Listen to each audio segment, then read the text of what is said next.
Good afternoon, everyone. Going to give it a couple of seconds while everyone comes in. Thank you for joining us today. Just wanted to say that we are pleased to offer this event through the Community Navigator Pilot Program and the U.S. Pan-Asian American Chamber of Commerce. I'm going to be sticking a link into the chat so that you can see more about that program. Oh, wow, those numbers jumped up really quickly. It looks like we're at a steady now, so I will go ahead and get started. Let me share my screen. Hopefully everyone can now see it okay. Yep, should see it just fine. Hopefully you guys aren't judging me on my desktop and all the tabs I have open. It's been a busy week or a few weeks.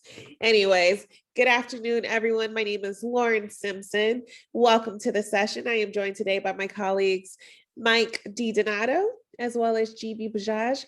Good afternoon, gentlemen. Good afternoon. Hi. All right, let's dive into who it is that we are and what we're doing today. So again, my name is Lauren Simpson. I'm with the SBDC, or the Small Business Development Center. We are a national program with over 1,000 locations across the country, and we offer no-cost services to local small businesses. And they are no cost to you because your tax dollars have already taken care of our costs and fees.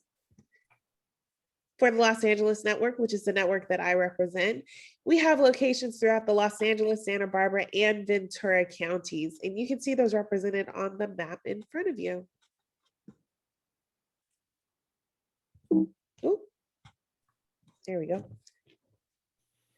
And again, what do we do? So we offer no-cost business advising, and so you're able to sit one-on-one with one of our business advisors, i.e. a Mike or a GB, and get some specialized assistance in various areas. So from taxes to finance to business planning, marketing, you name it, we've got it. We also offer virtual trainings, much like the training you have joined today. Excuse me. And so again, we're here to help. Get in contact with us today. You can reach out to us via phone, 866-588-7232, or online, smallbizla.org/new client. If you're reached us outside of the Los Angeles area or network, you can go to americassbdc.org/find your SBDC. With that, I'm gonna go ahead and stop my screen share and do some quick housekeeping. For those of you who have joined us today, please be sure to put all of your questions into the Q&A. Again, let's keep the questions on topic, and please be sure to put those into the Q&A. The chat will be reserved for various links that we'd like to, and resources we'd like to share with you. Good afternoon to you too, Lily. With that, I will give it over to GB and Mike. Good afternoon again. Good afternoon. Hi. So GB, welcome back. Thank you, sir. Glad you're feeling better. Thank you. Did you have time to prepare a presentation? If not, it's okay. There's I always a do. topic I do. There's actually a big thing that happened about the sourcing of income for a variety of states. So I want to talk about that today. All right, let's go for it. Perfect.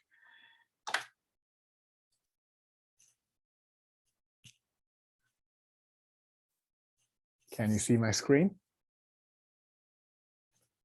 Excellent. So the topic for today is Zoom to the tax bill. Now, it doesn't have to be Zoom. The case we're going to talk about uses Skype, but a lot more people, professionals especially, small business owners, have been doing a lot of business since the pandemic online. And because of that, one of the blessings that came from it was that now a client who may be out of California can do work with us. But with that, also now we have a much broader tax exposure. There's a case that happened just a few months ago, which was lost under appeals, where a Tennessee individual is now being sent a huge tax bill from the state of California because this individual in Tennessee did a lot of business with clients in or around California major metropolitan cities. So that is the topic of today, zooming ourselves to a tax bill. So what was this case about? Well, this was a Tennessee consultant. Consultants can do a lot of things, many things. And in this case, California said, well, you're a consultant, so all of your business activities are clubbed into one. This consultant out of Tennessee had engaged with a client, an insurance company out here in California. And what this Tennessee consultant did was provide training and consulting via phone and Skype to this client in California. The client actually did go to Tennessee to do some training in person, but this taxpayer from the state of Tennessee never set foot in California to do any business. It was all done in Tennessee or done via Skype or done via phone call. There was a case in 2019 called Bentley, in which the Office of Taxpayers Appeal basically ruled that if a business owner steps into the state of California, they are liable to pay California income taxes, no matter where they come from, or if they deliver a physical product. In this case, it was, I believe, a screenplay for a movie. If somebody delivers a physical product to a customer in California, they are now subject to California income taxes on that sourced income. What's happening with this new case, it just happened a few weeks ago in 2022, is that now California is saying, even if no physical presence happened in the state of California, and even though no physical product was delivered, even just a matter of delivering a service to somebody in California is now going to place you on hook for California income taxes as a non-resident. Now, why do I want to talk about this case? Well, US Supreme Court in 2015, I believe it was, ruled that if a state taxes a certain income, another state cannot tax that income, which means if this taxpayer is on hook for California taxes, he or she could claim a tax credit for income tax that they may owe to the state of Tennessee. Do you think Tennessee is going to be happy about that? Absolutely not. So what are they going to do? Retaliate. You want to tax our taxpayer? We will tax your taxpayer. Do you think other states are going to follow suit who have state income taxes? You betcha. So if you are a small business owner, especially somebody offering a service of any sorts, you may be on hook. And this is especially true for those who are operating as a sole proprietorship, as an independent contractor, or you're operating as a single member LLC disregarded for tax purposes. Others may be on hook as well, most definitely, but these are some of the taxpayers that are going to be even more on hook, and we'll talk about that briefly. Before I go on, anything you want to add to that, Mike? Have you heard of this? Have you had other clients talk about this? No, but I'm sure this will come up. Yes, So absolutely. continue. Thank you, sir. So what's the takeaway? Physical presence is no longer required. Physical delivery of a product is no longer required. This case alludes to the Wayfair versus South Dakota, where the state said, well, if you don't no longer have physical presence, but you have economic presence, you are liable for collecting sales tax. California is taking it one step further and saying, hey, you're also liable for income tax, because that's a new reality. People want to be a gypsy or a nomad. They want to always be traveling, doing business online. Well, we will tax you.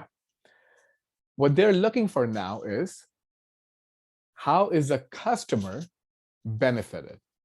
If a customer has benefited from your services, you as a service provider is now on hook. And this is also territorial, because they want to protect California business. Tennessee would want to do the same thing. If somebody hires an accountant, I have clients in 35 states. I have to file tax returns in those states because I am sourcing income from those states. If I have a client out in New York, a CPA or an EA in New York no longer has a client. So New York wants to collect taxes from me because I'm taking business from their residents. So these states, they get very territorial over their constituents. So they look at, how is the customer benefiting? And they look at how often are you doing business inside and outside of, in this case, California, but also in their own respective states. If you just do one client 1 year, are you on hook? Legally, technically, yes, but will they come after you? Probably not. But if you're working with a client for a month or two, you're on a tighter hook. If you have multiple clients, you are even on a tighter hook. So they are looking, they don't want to go after one off. Like you provided $100 service to someone. Are they going to come after you? Maybe not yet, but there's an exception to that, and we'll talk about it. But if you are doing regular business and you're doing big business, whatever that big business is, you may be on hook.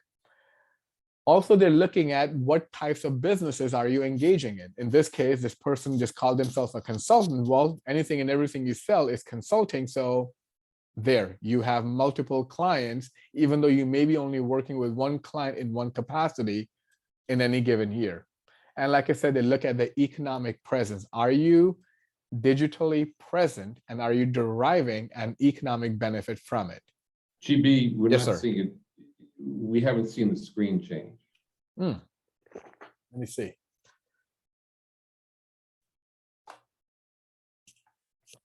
What about now? Now we have it. Excellent. So this is where I talked about the client, or in this case, a taxpayer, and the physical presence is no longer Right. required and all that stuff. Right. Thank you for bringing that to my attention, Mike. Sure. So what is the guidance from the Franchise Tax Board? They're telling us this. Now this is just for California, but other states will most likely follow suit. So you may get a notice from other states. If a 1099 NEC is issued, you will get an assessment from the Franchise Tax Board. So you may have a consultant out in Hawaii. You may have a consultant out in Arizona. You may have a consultant out in New Jersey. Do you want to take a tax deduction?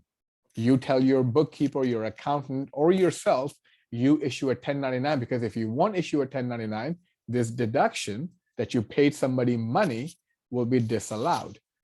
Because you are a California-based taxpayer, you issue a 1099 to somebody out in New Jersey, New York, Hawaii, wherever. One copy of that 1099 NEC will be filed with the California Franchise Tax Board. That allows you to take a deduction on your California tax return. So guess what? California will go looking to that taxpayer in a different state and say, hey, this guy out in California, this business owner, took a deduction for the income that was paid to you. They're not paying their taxes. Pony up. So even though you may only do a business one time with somebody, and this is the thing though, you may have clients in other states, and they may be filing 1099s with the IRS and their local state tax board with your name, your social, your EIN. Odds are you will start getting notices from these states saying, buddy, pony up. Our taxpayer took a deduction, is not paying taxes on this $100 or $100,000. You have to pay. Now, this also means if you are doing enough business, you may end up filing 5, 10, 15, 20 tax returns. But GB, will you get a credit if you're for Yes. your home, from your home state? Yes, you will get a credit, but this is where California is even more aggressive, where if you don't file an income tax return with another state, they may claim that you did not timely file a tax return, you did not timely claim a tax credit. So the other state may come after you in 2 or 3 years, and you may pay them the tax. And now you try to take a tax credit in California, it might be too late. So this is where you may want to be proactive in filing multiple tax returns in multiple states if you want to take the tax credit. But whether you have an accountant or you use TurboTax, you have more compliance. You have to apportion income in all these different states, and we'll talk briefly about that. So this stuff is far more broader, or it's far more broad than you can imagine. And whether you're doing it yourself, your bookkeeping has to reflect which state is the income source from. So if anybody comes to audit you, you may end up with an audit. Again, if you're big enough, you may end up in an audit. This Tennessee guy got audited in California. You may get audited by a different state and you have to show up there or hire a local accountant to fight that audit. So I'm not trying to, again, scare you. I'm trying to share with you to be proactive in your bookkeeping and maybe your tax filing. So if a 1099 NEC is issued, you can better believe that that state will come knocking looking for an income tax. Then they determine where is the benefit received. Now, this is especially true if you are working with a client, excuse me, who has operations in multiple states. So this is where you may have a client who may be headquartered in Nevada, which doesn't have a state income tax, but they may have operations across the border in in Arizona, maybe even in Texas. Now, Texas doesn't have a state income tax, but Arizona does. So you can imagine, as you are conducting your business, the onus is on you to determine where is the benefit received. And that may require you to apportion your income across multiple state lines accordingly. And you have to have the records to back it up. You may also have, FTB is also saying, be very careful and define very carefully who is your customer. Because wherever they're physically based, wherever they are operating, wherever you determine that the benefit by the customer is being received, who is a customer? Are they a corporation? Are they an LLC? If they're an LLC, how are they taxed? So basically, you should have a proper W-9 in your records. So the W-9 used to be, yeah, it's nice to have to issue a 1099, but now the compliance is even much more than just taking a deduction. Now your income tax directly is writing on it. And of course, where is the customer located? So all of this, who is the customer, where is the customer located, and where is the benefit received by the customer will determine your income tax exposure on a state level. Anything you want to add to that, Mike? Just a bit of terminology. You're referencing a 1099 NEC. Yes. They used to be known as a 1099 MASC miscellaneous. Correct. NEC stands for non-employee compensation. So if you don't know what that means, Yes. independent contractors now get 1099 NECs. Correct. 1099 MAS is meant for other purposes. Exactly. And this is where you're absolutely, I'm glad you brought it up, because you may be issuing in 1099 miscellaneous as well. Do you think, for example, you may be paying somebody rent, or you may be receiving rent for a property that you own in a different state?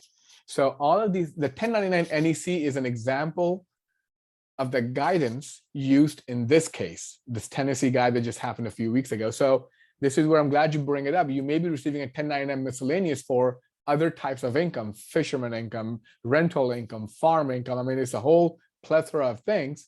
So be mindful. You get a 1099 NEC, the states are watching. So of course, like I said, who is the customer? Where is the customer located? And where is the benefit received is what the FTB is suggesting.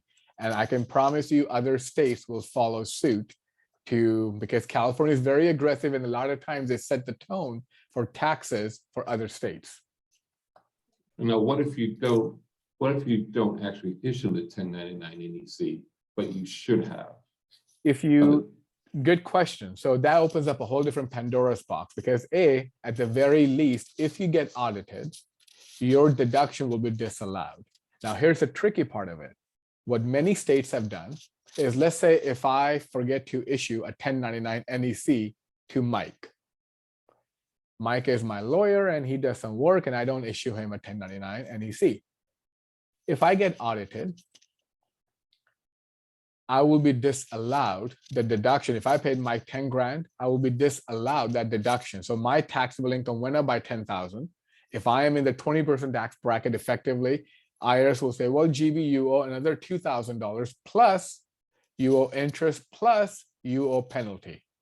So it can now, and on top of that, they will check Mike's tax return and say, did Mike report that income or not? Because even if Mike did not report that income, they will tax Mike as well. So they will end up making maybe double the tax and double the penalties, because they will disallow for me and they will require you to do so. So in that scenario, the tax agencies win hands down. So cool. Oh, and by the way, not to mention, even the bigger problem than that, beyond income taxes, if Mike claims that I thought I was an employee, now I'm also accused of misclassifying Mike's job description. So not only am I paying taxes and interest and penalties on the income, self-employment taxes as well, that Mike should have paid, I have to pay, plus a 50% penalty. So a $10,000 deduction can easily transform into a $12,000 tax bill. So file those 1099s. Thank you. They do by January 31st, correct? Sorry? They do by January 31st. of Yes, succeeding correct. year. Correct, absolutely. So moving on. By the way, any questions came in or we're good on that? There's a question regarding ERTC. You can wait. We'll do that in a little bit later on. Yeah. So this is a new thing, folks, pay attention because this can cause a lot of headache down the line. Assessment, continued. So then they also look at the customer, where is the customer located, where is the benefit derived? They look at what service is being offered. Because some services are non-taxable. So they look at so a consultant can provide a lot of different services. So this is where how you write your contract. So this is bullet point number 2. What service is being offered and what benefit does it provide to the customer? Is it marketing? Is it event planning, training, customer support? You better have good contracts, good invoices that give those details, because in the absence of those details in your contracts or your invoices, the FTB will rule everything in their favor against you. So if you don't define all of these attributes, who's a customer, where are they, what service are you offering, what benefit is being derived, where is the benefit being derived, if you don't communicate that clearly, then FTB will make that determination for you in their favor against you. And where is the benefit received? For example, maybe you're an event planner and your customer is based out in Hawaii, maybe, or let's say state of Washington, a little bit closer to home. But the event took place in Los Angeles. So the customer is out in Washington, but you provided the benefit of event planning out in Los Angeles, or maybe Las Vegas, or wherever else it may be. So the reason why this is important, because if you are an event planner and you're providing an event in the city of LA, are you properly hiring your workers or not under the AB5? Because if you're not, that opens up another Pandora's box. So this is where one audit can lead to multiple audits by EDD. And did you properly do sales and use tax compliance or not? And that's where CDTFA kicks in. Folks, the challenge is right now, a lot of people are utilizing online services to do business across borders. And states are getting much more aggressive in how they define income. And multiple states get in on an audit because they rather just slam one person and collect everything and use the pressure to enforce compliance than to have disparate audits going around in different directions for different companies. So this is why it's so important to have the W-9, to have the proper tax reporting, to have the proper bookkeeping, and to proactively apportion income across multiple states, even though you may never leave California and you may never deliver any product to that person in a different state. Any economic presence via Skype or Zoom is now exposing you to a potential tax filing and tax payment. TB, we have someone who does ask a relevant question. So this person asks, so each time we pay someone or an entity who isn't considered an employee, we need to make sure they receive a 1099 NEC if applicable. Yes, correct? correct. Yeah, but it's issued once a year at the end of the year. Yes. It's not issued every time you pay someone. No, it's a 1099 NEC issued by December or January for all activities, all income paid to them for that calendar year. Right. Yes. The other thing that comes up quite a bit, and it's something we need to discuss, is that there's multiple levels of government, excuse me, and you have to meet requirements at each level of government, multiple echelons of government. Yes. So don't be confused about state requirements versus county versus city. Correct. Correct. Just like minimum wage, California has one, LA has another one, San Francisco has a different one. So depending on where your employees are based, you don't go by the California, you go by where the employee is working. And this is why where the benefit is received is also important, because each county, each city can have its own HR laws and minimum wage laws. Absolutely. Thank you. People get confused about that. Yeah, absolutely. Let's see. Okay, so the where part. How do you know where is the benefit derived? Well, the state will look at your contract specifications. If you're doing an event planning in the city of LA and you are hiring somebody out of Nevada and your company is headquartered in Oregon, well, the contract says the event will take place on August 17th in the city of LA, maybe in Santa Monica. So that's the where part. It's easy to determine. If the contract doesn't specify, maybe it's not an event. Maybe like in this guy, Tennessee, this guy was just providing consulting services, marketing, training over the phone, via Skype, and in Tennessee. Well, they look at your work orders. They will look at your bookkeeping. They will look at your communication. They will look at any and all records so that the state will now determine where the benefit was delivered. And if the benefit was delivered within the confines of the state of California, excuse me, the state income tax is due. And if you do the same thing, if you are providing a benefit to somebody in Montana or Washington or somewhere else, you will have to be compliant with the local income, sales tax, payroll tax, all the different tax rules.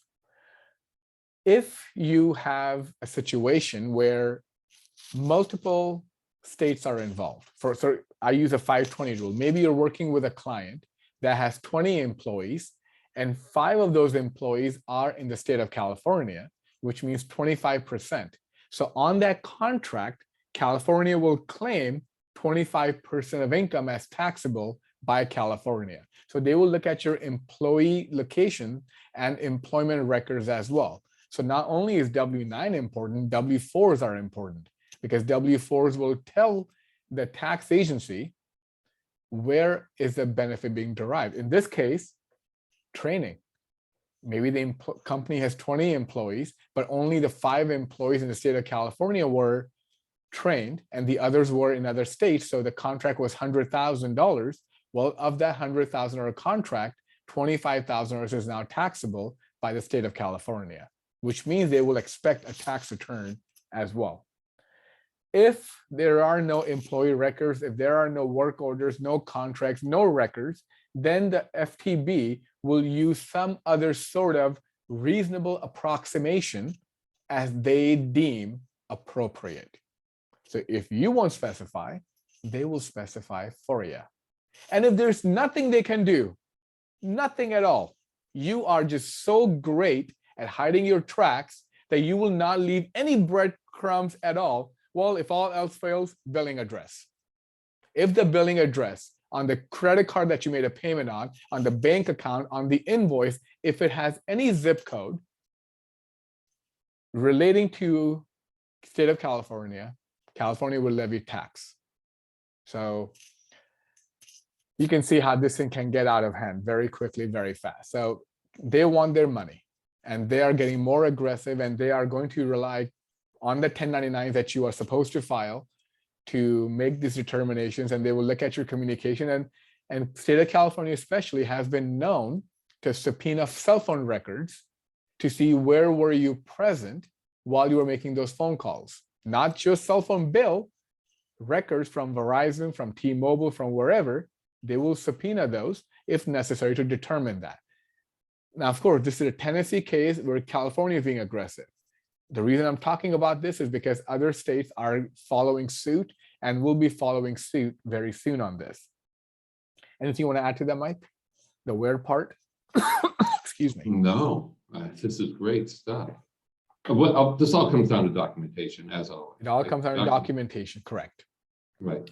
And multiple states will levy multiple taxes if you will allow them. If you are poor in your bookkeeping or your record keeping, just because just because you pay tax to somebody in Tennessee or somebody in New York or wherever, it makes you entitled to claim a tax credit, but that means you must have a properly drafted and timely filed tax return.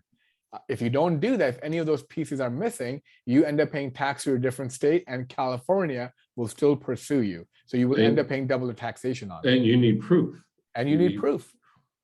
And this is where, again, this rarely happens, but it does happen, where California could claim, we don't think that tax was due to the state of Tennessee or New York or Hawaii or whatever.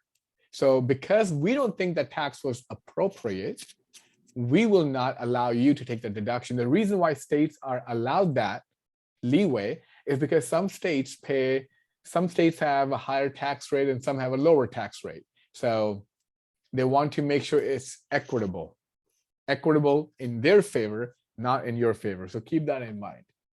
So how much? The how much is a tough part, and it can be a tough part if you're not careful. Why? Because you have to have good bookkeeping records. The most common factor used, especially in this Tennessee case, was the sales factor apportionment. Because this Tennessee taxpayer had multiple clients in California and outside of California, they looked at, okay, what portion of your sales came from California? Using that proportion applied to total net income, determined how much tax should California be allowed to collect. And that's the proportion that many states use, the sales factor apportionment. And if you're not tracking your sales by state in your bookkeeping, it's very hard for your bookkeeper or your accountant to make that determination. It's very hard for them to advise you on what exposure you may have. So this is where, whether you're doing your bookkeeping yourself or somebody else is doing it for you, you want to make sure you have the proper mechanism to track these sales. I'm not going to tell you how to do it, because whether you use QuickBooks or FreshBooks or Xero or something else, they all have a different mechanism, but you have to figure it out. And this is why this is getting more and more aggressive. And this is the first time this ruling just came in a few days ago. You can imagine the implementation will be quite dirty because everybody's still trying to figure it out. This is a new piece of arsenal in the state's coffers, and they will use it to their best interest. So you have to document your business doings, your contracts, your workflow, your communication, your everything, to make sure you're compliant. And this is where the 1099 requirement is key, because remember, if you are an independent contractor, or actually, let me say, if you hire an independent contractor who is an individual doing business as a DBA, you have to issue them a 1099. Unless, of course, you're paying them by credit card, then the 1099K may exempt you from that. If you're working with an LLC, it depends on how they're being taxed. If they're disregarded, 1099 is required. If they're a partnership, 1099 is required. If they are taxed as an S or a C Corp, you may be exempt from issuing a 1099. But even there, if you're working with a lawyer or somebody in the medical field, even though they may be a C Corp or an S Corp, you still have, a C Corp, S Corp, you still have to issue them a 1099. So 1099 compliance has its own set of rules, and it's the most easiest cherry picking for most states to determine whether or not you may have compliance for tax payments and tax filing in a different state. California is setting the course for it, and other states will follow. So the states are saying, show me the money. And if you show them the money that the income was sourced out of their state, they will tax you on that. So that is my presentation for today. Now I'm open to any questions that may come up on this topic or a different topic. Well, they should go and do that. That's actually pretty stunning decision. It's going to have huge ripples across the country. Exactly. California. Yes. Wow. I'm sure there'll be court cases over this. Oh, I'm sure. Yes. There is someone who's asking an ERTC question. Okay. He opened his shop in January of 2020. Mhm. He hired an employee that only worked 2 weeks before the COVID shut down. He didn't have employees from April 2020 through April 2021. He hired 4 part-time employees in August of 2021. Will he qualify for the ERTC? For the months of, based upon what Keith, you have told me so far, for the wages that you paid in the month of August and September of 2021, those wages may qualify for the ERTC, assuming you did not use any PPP money to make those wages and you did not claim any sick leave or paid family leave for those wages that they were paid out. So as long as the money came out of your pocket or the EIDL or the business operations, you may be qualified to claim the credit because the credit ended September 30th of 2021. Right. So that's why, and you had only part-time employees. So, and assuming that those part-time employees are not related to you or your business, so there are those attribution rules. As long as they are not related under those attribution rules, you may be able to claim, and there's no PPP money involved, you may be able to claim the ERTC on that. Okay, we had a couple of questions come in through the chat box. We actually prefer that you put questions in Q&A because we don't always monitor the chat box. It's too hard to go back and forth, but I'll ask these. Gail wants to know, how is California made aware that your income came from California? Good question. The easiest way is 1099. If you issue somebody a 1099 or somebody issued you a 1099 from a different state, that one copy of that 1099, just like your W-2, of a copy of that 1099 and W-2 is filed with that state's tax department. So that's how California knows.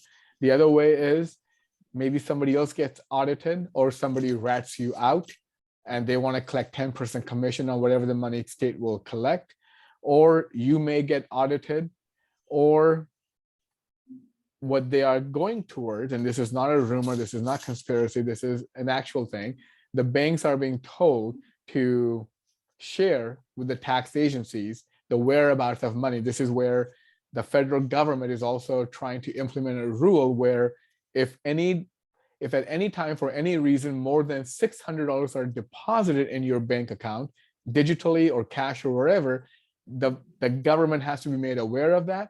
All of these watchful eyes is going to make California aware, and if, or anybody else, all the other states, and this is where then, see, this is what I tell my clients. In the court of law, you're presumed to be innocent until proven guilty. In the tax world, you're guilty until you prove your innocence. So if California, let's say California or Arizona or New York sends you a notice that, hey, Gail, somebody told us, or we think you made money in New Jersey. Prove it to us you did not. The burden of proof is on you that it did not happen. So. Thanks for that answer. We have somebody else who's asking about sole proprietors. Okay. So he is working with BIM members who are also sole proprietors. Should he be giving them 1099s? Absolutely. If you're taking a deduction, so let's say if you are, let's say you're running a band and somebody gives you $10,000 and they give you a 1099 and you give to 4 other people $2,000 each and you're claiming an $8,000 deduction on your tax return. If you don't issue those 1099 for $2,000 each, the state and the feds may disallow and you will be liable for taxes on the entire $10,000. I guess we have to provide some additional information concerning 1099. So the specific rules that are in place for the forms that you referenced, GB, yes. 1099 NECs, 1099 miscellaneous forms. So I believe the threshold is $600. That hasn't changed, correct? Correct. Right. So if you pay anyone who's an independent contractor, and keep in mind in the state of California, you have to meet certain rules to bring anybody on as an independent contractor. Anything above $600, you have to issue a 1099 NEC. And that's true for anyone in the country, by the way. correct? Yes. And actually, So- then there's also the 1099 DIV, 1099 INT, because the 1099 INT has a threshold of $10. So if you borrow money from your aunt to start a business and she lives out in Connecticut and you pay her $11 in interest, to take a deduction on your tax return for that $11 in interest, you must have issued your aunt a 1099 INT for that $11. If you paid her $9.99, you are exempt because it's less than $10. So there are many different flavors of 1099. All of these different 1099s can tie you up in a different state for income tax purposes. 1099 NEC is only non-employee compensation. Miscellaneous is for rental income, fishermen, all that stuff. There's interest. You may be issuing a K1, right? So that's another thing. Maybe you have a business partner, you and him or her start a business in California, and at the end of the year, y'all made $5,000 and you issue a K1 for $2,500 to that person. Guess what? They have $2,500 worth of pass-through income from an S Corp or an LLC partnership from your business. They have to file a California tax return to pay California taxes on that $2,500. So the 1099s and the K1s and the W2s come in many flavors. Could be an estate. Maybe you have a family member who passed away in I don't know, Nebraska, and you inherited some taxable inheritance. Could be a tax liability in Nebraska. It used to be people used to fly under the radar, no problem. Nobody knew. But now with Zoom and Skype, especially after the pandemic, people are now doing business across state lines. States are getting more aggressive. Right. There is an exemption, I believe, for corporations. Yes. So you don't have to file a 1099 NEC Correct. through corporations, other than I Correct. think law firms and insurance. There's some weird rules. We got Exactly. Maybe I should do a presentation just on the 1099. 1099s. Yeah, There's like a whole, I mean, yeah. I've spoken for 6 hours. Maybe I can condense it down to maybe 45 minutes. It's a Because 1099 complicated is, topic. and this is Yeah. where if you pay somebody by credit card, you're exempt because now it's 1099K that the credit card merchant processor has to issue them, not you. And now, especially effective January of this year, even the Venmo is subject to 1099 requirements. So be careful. All these tax forms, you'll be surprised. I just had a client meeting yesterday and I was like, you know, something doesn't look right here. What about this? Oh yeah, I have this too. What about that? Oh yeah, I have that too. And I'm like, dude, you got to tell me all these things. Well, GB, I don't think that was important. Anytime you receive anything that looks remotely official, share with your tax accountant. You never know, and things are changing quite rapidly ever since the pandemic. Okay, great. We don't have any other questions. Perhaps I can do the topic for next week if you, Sure. if you can do that. Wait a minute, we do have one other come in. Yes. Can you please provide, okay, so this is a different topic and I don't know if I want to cover it.